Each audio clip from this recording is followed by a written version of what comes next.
మీరు చూస్తున్నారు తెలంగాణ సమాచార్.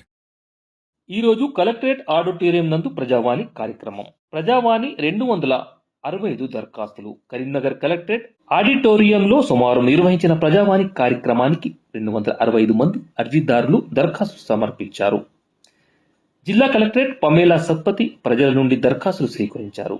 వచ్చిన దరఖాస్తులను సంబంధిత అధికారులను బదిలీ చేస్తూ దరఖాస్తును వెనువెంటనే పరిష్కరించాలని అధికారులను ఆదేశించారు. ప్రజావాణి ఆన్లైన్లోని పెండింగ్ దరఖాస్తులను వెంటనే పరిష్కరించాలని అన్నారు. కార్యక్రమంలో additional collector Ashwini Tanaji Wakade, Lakshmi Kiran, municipal commissioner Praful Desai, జిల్లా రెవెన్యూ అధికారి వెంకటేశ్వర్లు, రెవెన్యూ డివిజనల్ అధికారి మహేశ్వర్ పాల్గొన్నారు.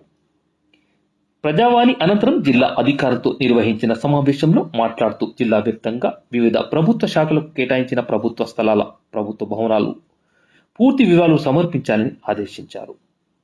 వినియోగంలో లేని ప్రభుత్వ భవనాలు అవసరమైన వివిధ శాఖలకు కేటాయిస్తామని తెలిపారు.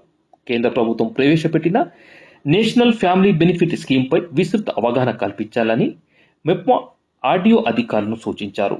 ఎంపీడీఓలు, పంచాయతీ కార్యదర్శుల సహకారంతో ప్రాథమిక వ్యవసాయ పరిమితి సంఘాల ఆధ్వర్యంలో ఎరువుల విక్రయం కేంద్రాలను పరిశీలించాలని ఆదేశించారు.